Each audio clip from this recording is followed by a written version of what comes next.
All right, it's 2 o'clock and it looks like we have the bulk of all of the registered attendees signed in now. So I am going to go ahead and get started. This is the 24.2 community call, and thank you all very much for joining. I will let everyone know that we are recording this presentation for later access and it will be posted to the Resource Center sometime later today. And now let's go over the agenda. So the .2 release of each year is typically a big one, and 24.2 is no exception. I have a lot to talk about and to preview for you today, so I hope that you're all really excited to see some really neat new stuff. Now, the overarching theme of the 24.2 release is non-traditional award processing, and what I mean by that will become clear very quickly as we go over the agenda. Before I get too deep into it, in case you didn't know, we did release 24.2 yesterday. So for the first time in a long time, we're doing the community call after the release has gone out. Normally we try to get this up ahead.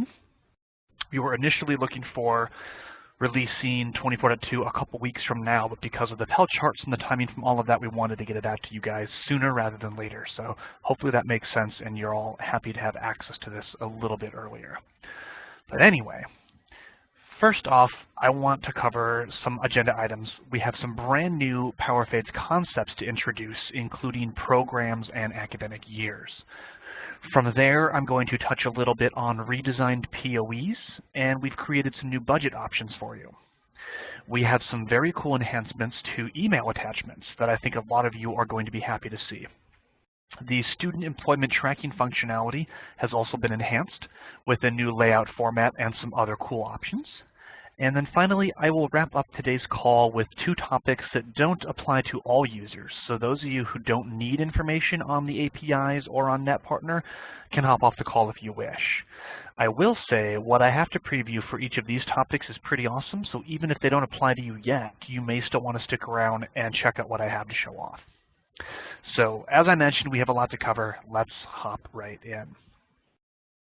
The first thing that I'm going to cover today is the new concept of programs inside of PowerFAIDS. We have gotten requests for this kind of functionality numerous times in the past, very often from our B-Bay schools, but we think that this could be helpful to all sorts of institutions, and we are very excited to announce it in 24.2. After you install the new version of PowerFAIDS, you will be able to go into the admin module and define your own programs using the data points shown in this screenshot. We definitely think our schools that have to track multiple programs across their student populations will greatly benefit from being able to set these up in admin. What's even cooler is that the programs are not award year specific. Once created, they can be used in any award year, past, present, or future. We understand that non-traditional financial aid does not rely as heavily on the standard award year calendar, and as such we are seeking to find new enhancements that can function outside of the traditional award year scope. For right now, programs will be more for informational and data tracking purposes. They are not going to be used to drive processes like packaging. However, we do foresee additional functionality being added in the future based on your feedback, so please let us know what you think and what else you would like to see. Of course, simply setting up the programs isn't all that you can do in 24.2. Once you've defined one or more programs in the admin module, you can then go about associating your programs to student records. In PowerFAIDS 24.2, we've created a new program view in the student module, and just as programs are not award year specific, neither is this view. You can view this screen in all award years, and any changes you make in one year will instantly appear in all the others. As you can see here, a good deal of the program data points remain read-only, as they are pulled from that admin level definition of the program we just looked at. You are able to update certain things like the student-specific program start and end dates, as well as any program hours the student may have transferred in or otherwise completed. You're also able to designate if a program is the student's primary program via the checkbox in the top right. Since a student may be enrolled in multiple programs over their period of attendance at your institution, we wanted to give you a way to indicate which program is that student's current focus.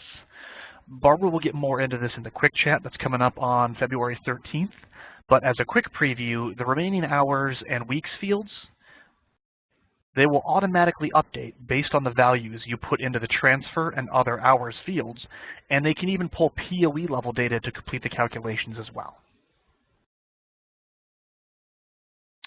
So speaking of pulling from POE level information, here you can see that not only can you associate a program with a student, but once you've done that, you can then associate a program with each POE the student has.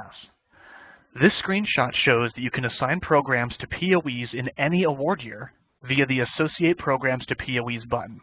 And these tracking capabilities are going to allow you to monitor students as they progress through one or more programs over the course of several POEs and award years. Here is a screenshot of the new Programs tab that appears on the POEs. You may also notice that the POE does look different, and I will get to that topic a little bit later.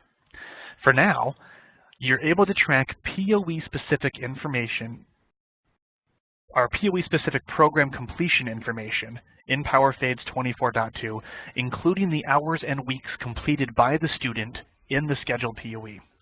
So this is not only going to allow you to track POE level completion, as evidenced by that new 50% completed and POE completion achieved field, but any values that are placed into the completed weeks or completed hours fields will also be pulled up to the student level program data view we saw a couple of slides ago, and they'll be applied towards the completion calculations to let you know how close a student is to completing that program as a whole. Again, Barbara will cover those calculations more in depth in the quick chat, so I'm not going to go into more detail on them at the moment. What I will say is using both calculations, you can now track student POE and program level completion. We do think that this data is going to help you with things like SAP tracking and other program level data reporting that you may need. And of course, if you have any other enhancement requests for this new feature, please don't hesitate to reach out and let us know. Another new concept that we've introduced into PowerFAIDS in 24.2 is the idea of academic years.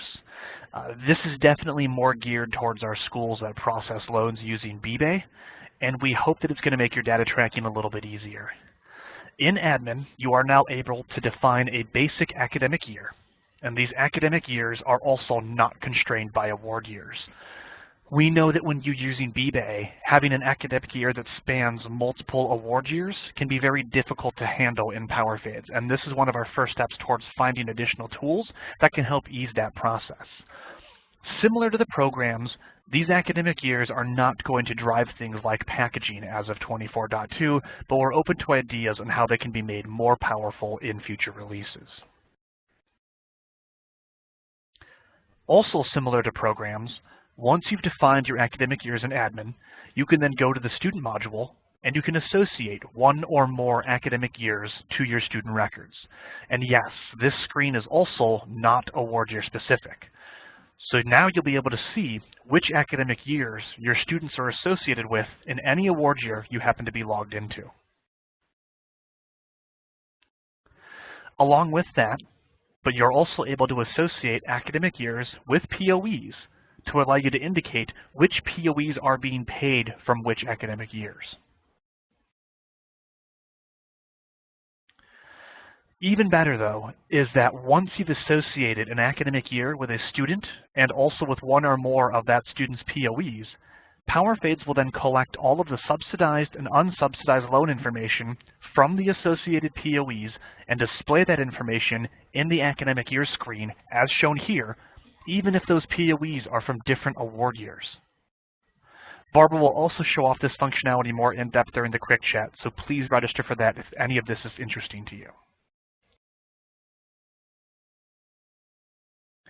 Okay, now it's time for something that's going to impact each and every one of you, not just the non-traditional schools or non-traditional program schools, and that is the POE redesign.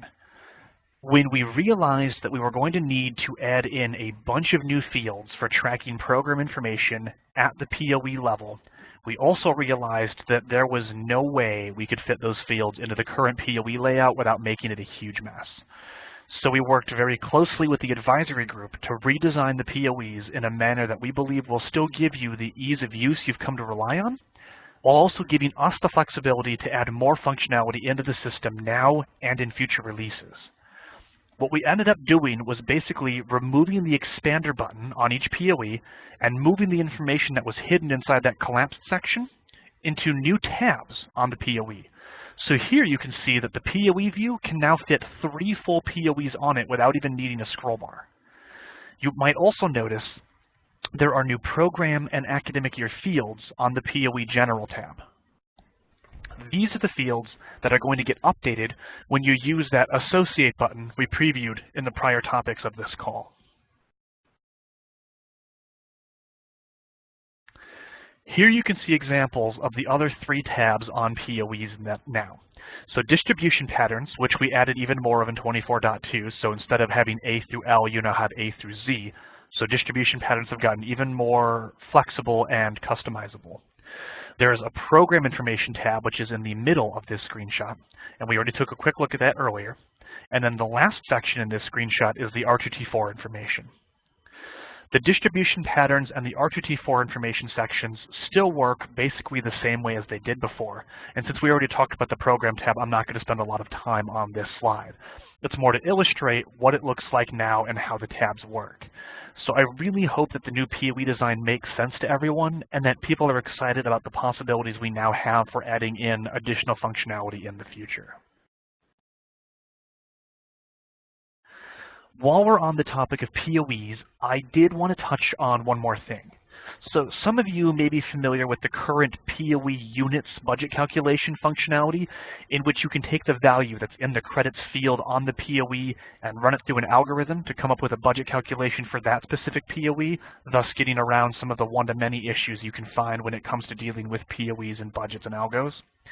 Well, we've had requests from the field to expand that functionality to other fields on the POE, specifically the weeks and the hours fields, and we're very excited to announce that in 24.2 that request has become a reality. Now you have 3 different POE level data points that can be run through algorithms to calculate budget information, thus making your calculations more powerful and student specific. Okay, so let's move on to another very popular enhancement request topic, email attachments. PowerFAIDS24.2 will bring with it the ability to attach multiple files to an email. This might be one of our most heard enhancement requests, so I can imagine some people on the phone cheering right now.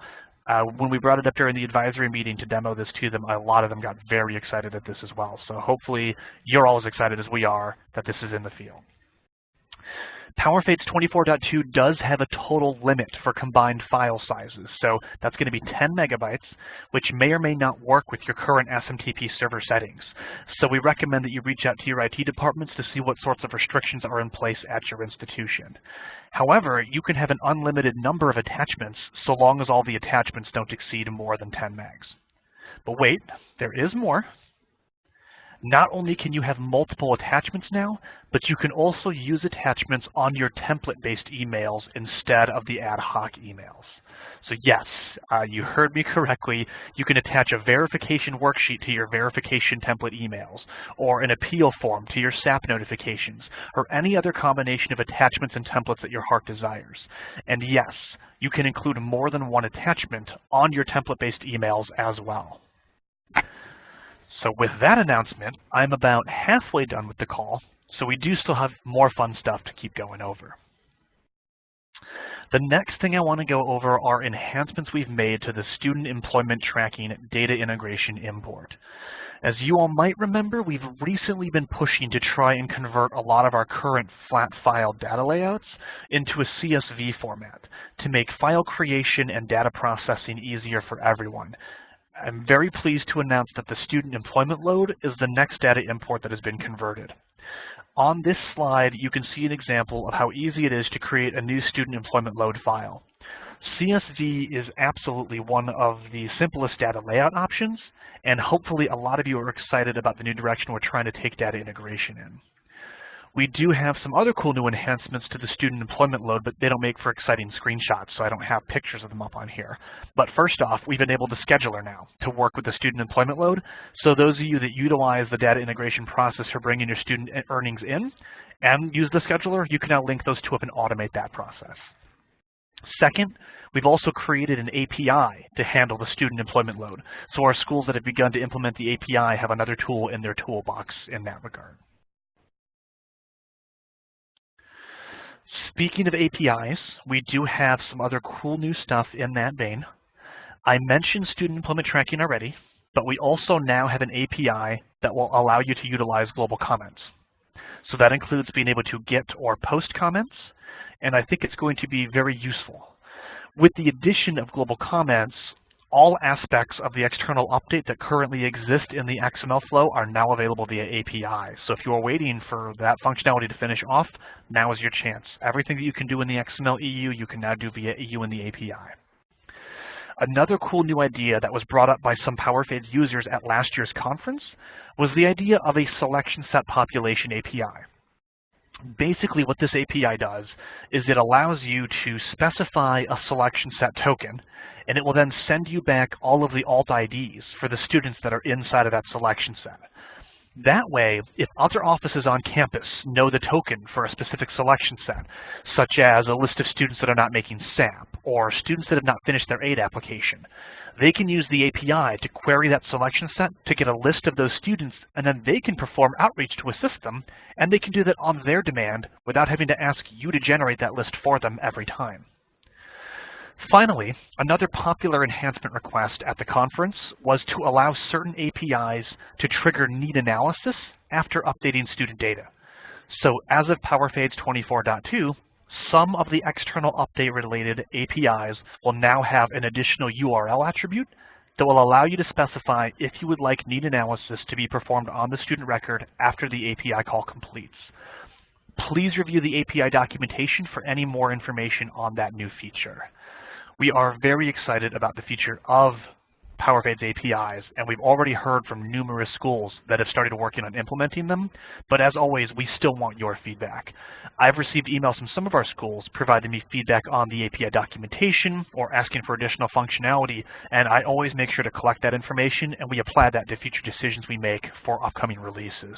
So if you have API feedback, please reach out and let me know. And with that, we are now on the Net Partner section of this community call. We have made a good number of enhancements to Net Partner in the 24.2 release. And if you don't currently use Net Partner, I'm hoping that some of the stuff I've been showing off each release is tempting you to look into it. The first big change that we've made is that we have finished splitting off the budget and resources grids. Last release, we made it so you could use direct and indirect costs as two different grids for the budget section. And when we did that, it became clear that also trying to keep the resources section on the same row could get very cramped and confusing to students. So now the resources section gets its own help text and has its own grid in a row right below the budgets. We've also changed Net Partner student behavior to allow these two areas to display independently from one another. In the past, there might have been times where missing budget information prevented the resources from displaying, and that behavior is now all consistent. We've also made some additional enhancements to the document upload feature.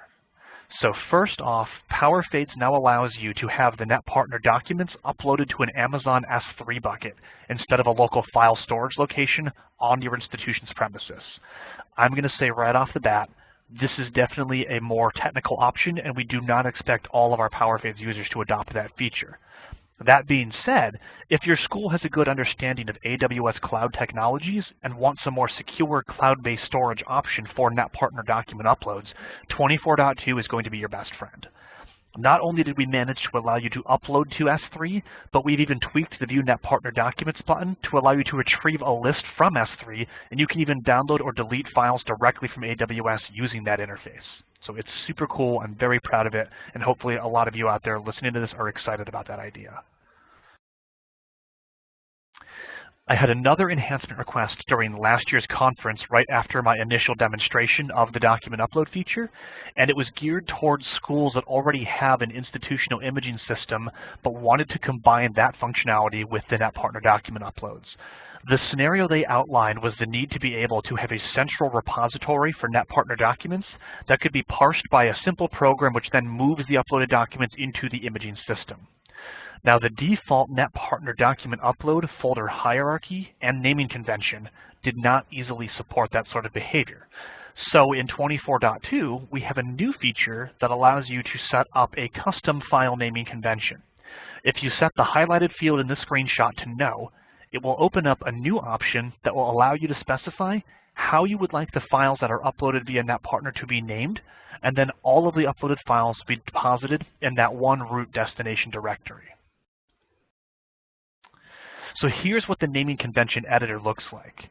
It allows you to use merge fields to get student-specific information into the document name so that your parsing program can easily pull up the appropriate data points and match the documents uploaded via NetPartner to your school's imaging system.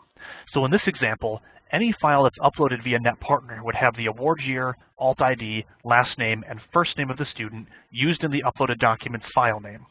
After it adds these merge point fields in, PowerFAIDS and NetPartner will then append the name of the document as you've identified it in your PowerFAIDS admin, so Parents 1040 form or verification worksheet, for example. And then it'll add the date and timestamp to the end of the file name. I hope that that new feature is going to allow for more powerful integration opportunities with your other campus systems. And again, if you have any feedback, please let us know.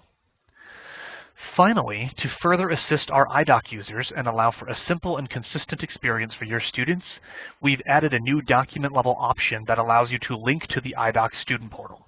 So now, if you enable NetPartner uploads, but you also check the link to iDoc box when a student clicks the Upload It Now link in NetPartner Student for the document in question, they're going to be brought directly to the iDoc student portal. Any documents that have the NetPartner Uploads box enabled but don't have the link to iDoc box will see the regular file upload wizard. Another very exciting change that we've made is to NetPartner Manager. As we've added in new features and functionality to NetPartner Manager, like the custom pages, we started running out of room on the old nav bar, which was hard-coded and not very flexible or user-friendly. So we got rid of it and we added in a new drop-down menu that you see here. This not only gives the site a more modern look and feel, but it's more similar to NetPartner Student, and it gives us more freedom to add in new pages in the future. For example, we got a lot of feedback about the current help functionality in NetPartner Student, mainly in that it's simple black text at the top of the screen and looks more like an error message than a help page. So we heard you, we agreed, and now that we had more room on our NetPartner menu bar to add more pages, we've created this. It's a new help page editor for you. This is going to let you fully customize the help page that your students see when they click the help button in NetPartner Student. This is obviously a very simple example, but as you can see, it now has the look and feel of every other NetPartner Student page. You can even include photos or videos on this page to make it more interactive and more helpful to your students. Okay, we're coming to the end now, so I just have a few more miscellaneous changes that didn't merit their own screenshots for NetPartner. First off, in 24.2, students can now accept or decline individual awards. Previously, it was all or nothing, so students could only submit changes on the Accept Awards page if they accepted or declined every single award listed. Keep in mind that the track stat does still work as it always has, so if a student doesn't accept or decline all of their awards, they may not advance to the next status. Next, the View NetPartner button, located in the student module, will no longer count as activity by the student for last login tracking purposes. This was another very popular request from our NetPartner users, and this should help make that sort of tracking much more accurate. However, any other activity or changes made to a student record after you click on that View NetPartner button, they will still be tracked as normal. So if you click that button, it's not going to count as the student logging in. But if you accept their awards and then upload some documents, that will still look as if it's coming from the student. And finally, we have a new parameter on the NetPartner Manager Awards and Accept Awards pages that allows you to turn the messages column on or off in those grids.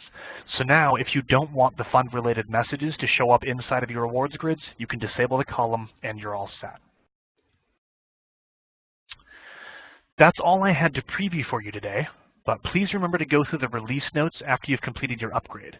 Now that you can access them directly from the PowerFAIDS homepage, it's easier than ever to find them. I'd also strongly recommend that you make sure to attend the quick chat that we have coming up soon, and as usual, it will demonstrate many of the features I've highlighted here today, but in more detail. We do have some tentative information to share with you regarding upcoming releases. Again, these are subject to change, but we do our best to stick to these timetables. So PowerFAIDS24.3, we're looking April or May. 25.0, we're looking sometime in August, and then 25.1 will be sometime in October. I have some other new announcements to make that are very important to get out there in the field so you're aware that they are coming up. First off, the anticipated aid file layout will be changing in the 25.2 release. We've had some reports in the field that institutions are approaching the point where their systems are going to start using 6-character fund tokens. We made changes to things like the disbursement authorization file layout in past releases to accommodate that, but those changes were able to be made without impacting any current functionality in the file layout. The anticipated aid file layout is slightly different as it has much less filler to work with. As a result, the current position of the fund token, which is 101 to 105, will have to be extended to fill positions 100 to 105. Normally that wouldn't be a huge issue, but since this file layout is left aligned, once this occurs in the 25.2 release, any system currently importing the anticipated aid extract file may accidentally truncate the first digit of the new fund token position unless you rewrite your interfacing to take that extra character into account. We wanted to give everybody a heads up about this now so you have time to work with your IT departments to prepare for this change. You can let them know now, by the way, we're going to have to do a minor update to the layout in 25.2. You have a year to give them the heads up and ask if they need any other information. And of course, as we have new information or new layouts, we will share them with you as soon as we can. The second thing that I want to call out is that Microsoft is going to officially stop offering support and software updates for Windows 7, Windows Server 2008, and Windows Server 2008 R2 on January 14th, 2020.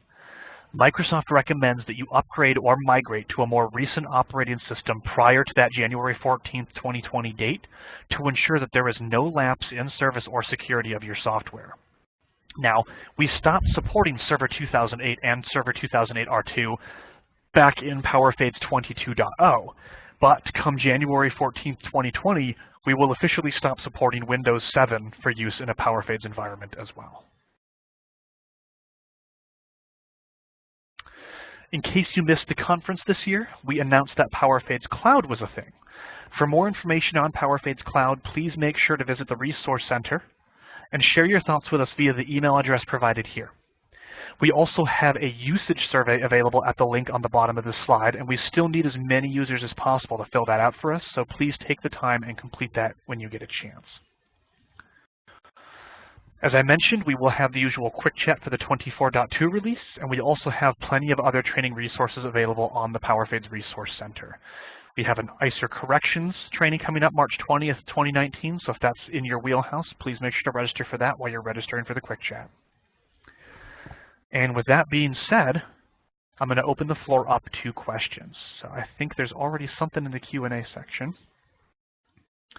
Looks like somebody was having trouble finding the handout. Hopefully you were able to locate that. It should be on the Resource Center underneath the Community Call section. Does anybody have any other questions about what I have talked about or previewed to you today?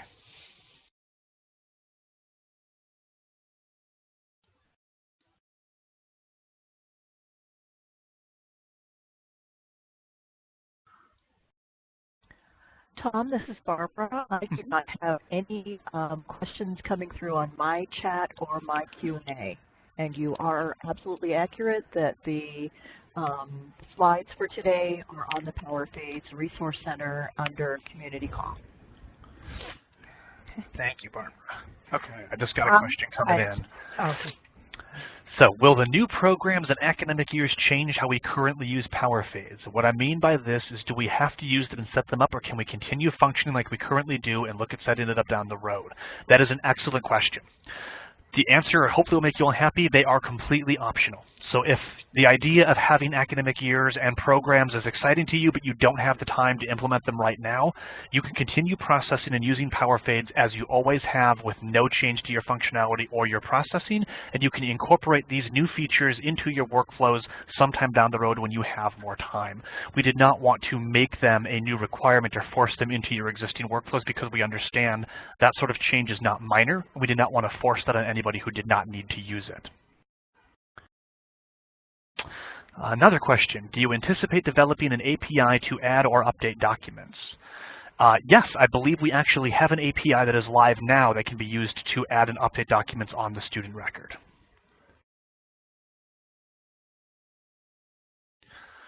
Another question, are the disbursement letters secure when emailing to students? So I'm assuming by that you're referring to like the email attachments and stuff that you can now add onto your templates. They should be secure. You'll want to check with your institution, but ideally when they send those out, they're using the correct encryption standards that are standard to any kind of email that includes PII. So as long as the SMTP server settings on your institution's IT setup are functioning correctly and are set to the standards we recommend, you should have no problems with security sending out documents or attachments or disbursement notifications or anything of that nature the way you have been for the past however many years you've been using PowerFAIDS. But that's another great question. Security is always at the forefront of our minds when we design new functionality.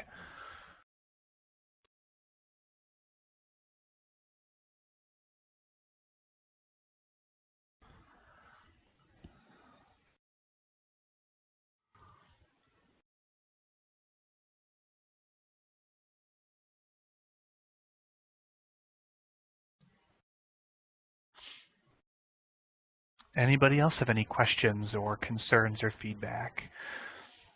Do you have an anticipated release date for the Pell table updates? All the new Pell charts that were just released are included in the 24.2 release, which is live and downloadable as of yesterday.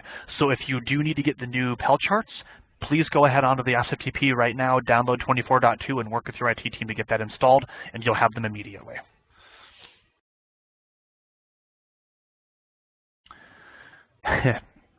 Very popular enhancement request. Can the date of birth be added to the record bar in PowerFAIDS at the top? I'm actually working on something to find a way to make something similar to that happen in an upcoming release. So I can't promise anything, but I will let you know that that is something I've been working on actually today. So that question is perfect timing. Hopefully I will have some way for you to see the student's birthday inside the record bar, even if it's not immediately visible. We're thinking maybe hover text or something fun like that. But yeah, we don't want to make you have to keep navigating to FM screens and IM screens to find birthdays and back and forth. We'll find a solution for you, don't worry. How does the communication log entry look when template letters are sent with attachments? Will there be an entry with attachment in the batch ID column? That is a great question, and yes, so in the communication log at the student level, we are going to be adding in a new section underneath that'll say attachments, and then I'll have a list of attachment by the file name of what you attached and sent out to the student. So the comm log will look a little bit different than you're used to because it had to make room for new information that is now added into those template-based attachments, and I believe more information about that should be available inside of the release notes, and that might even be something that Barbara will be demoing during the quick chat, but I'm not certain on that.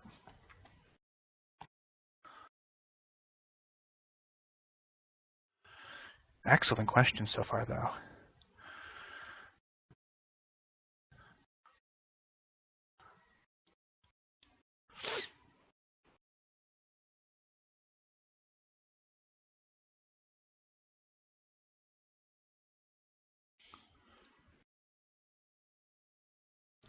I'm not seeing any further questions, Tom, and I know Jasmine is also on our line. Jasmine, did you see any other questions, QAs, chats? I do not. All right. Oh, I got a new one here. It just came in. Okay. Yeah. Can you bring back the functionality that allowed us to dive into a fund and split it across the POEs we want instead of having to save and let it default to all POEs? So I'm a little unsure of what the exact ask is on that one. If you go into the packaging screen in PowerFAIDS and click on the View Details link on the right, it will open up the link for you there, and then you can manually set each individual POE distribution amount for that overall award and then save it, and it should maintain that distribution pattern for you. It's a few more clicks and a little bit more involved than it used to be because you could just open it up, expand it, change what you needed to, and save it. But from a packaging standpoint, the functionality should still be there. And another question, am I understanding that the new POE setup allows us to package 2 semesters with a bachelor's degree and the other 2 with a master's degree? That is an excellent question, and I will say for right now, not yet. We are aware that the transition period of moving from one program like a bachelor's to a master's in the middle of an award year can be a challenge for schools, and we're trying to find some good solutions for that. For right now, the POE redesign is visual only. It's not going to impact any functionality or give you any new capabilities that you did not already have before .2. The addition of the programs and the academic years will allow you to track that information, but it's not going to allow you to use that information to drive packaging engine changes or budget changes or things like that.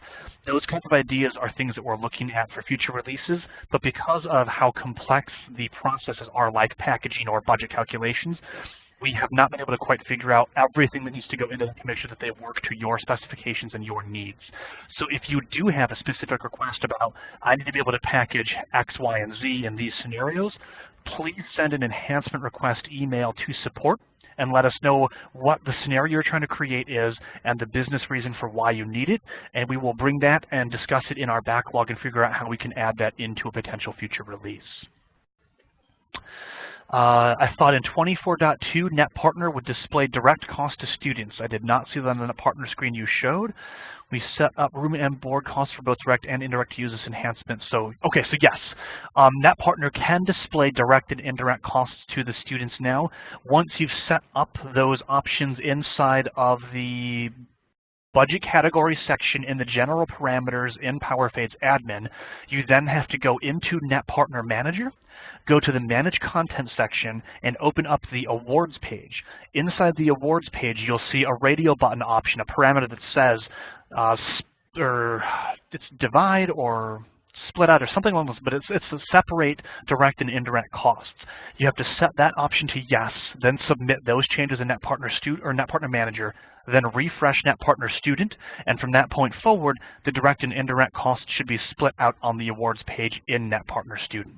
If you do need additional support with that, you can please feel free to reach out and let us know, and we can get you more information on how to do that.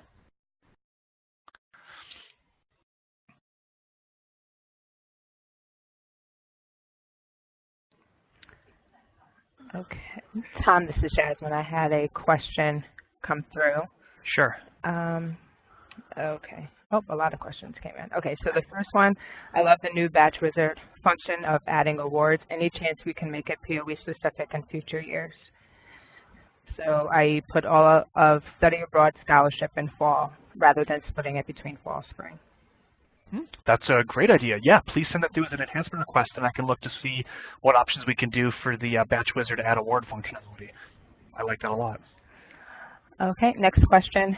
Do you plan on allowing us to set POE distribution patterns at the admin setup level instead of at the student module? That way, whenever a POE is added, the distribution pattern is already checked.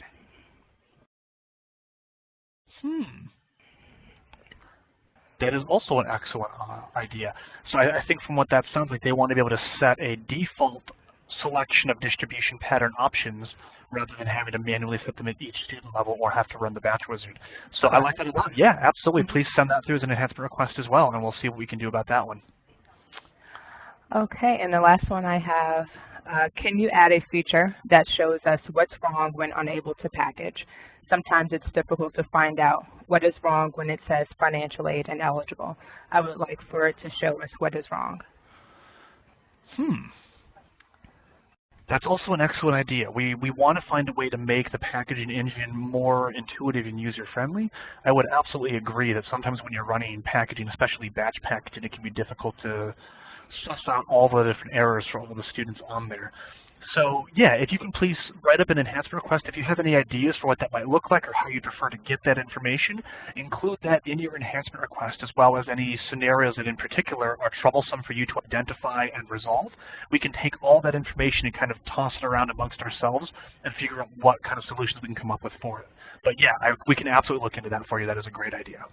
And Tom, is that questioner, do you think, asking beyond the interim results messages that are there when you package and you see which funds the student is not eligible for? That would be my guess. Like if something in general is holding up packaging entirely. I mean, obviously, like the wrong track stat is an easy one to find. But if the student somehow got flagged as federally ineligible for some reason, that might hold up packaging as a whole or things like that. But if you want to talk a bit about interim results, Barbara, please feel free.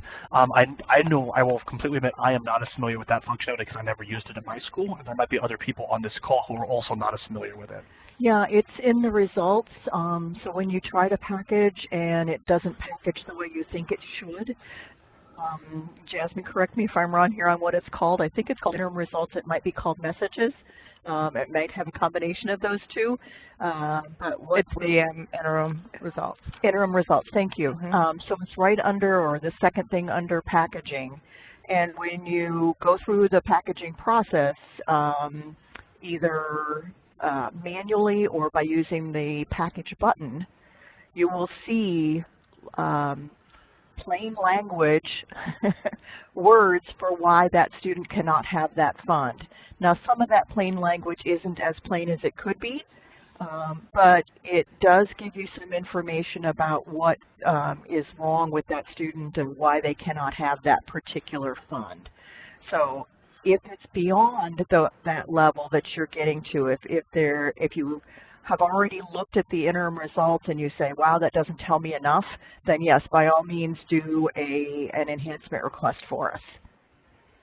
Thank you, Barbara. Appreciate that. Okay, so the follow-up apparently is that yes, it does say on the interim results federally ineligible, and we don't know what that means. Okay. Gotcha. So yes, more in-depth and more helpful error messages. We can look into that for you. Yeah, great. She smiles. Excellent. Other questions? These have been great questions and excellent answers too, Tom. Thanks. Yeah, good enhancement requests too. I like that. Yeah, yeah. We're all in this together. Exactly. I have nothing on my end. I've got nothing new either. And nothing new here. And people are starting to drop off. So I think it's time to go ahead and probably call for the day. Well, thank you everybody for attending. Hopefully you're excited by some of the stuff we showed you and you plan to attend the quick chat to get more information on all of this. And again, if you do think of any new enhancement requests, feel free to reach out and let us know. And otherwise, we will talk to you in the future. Have a great afternoon.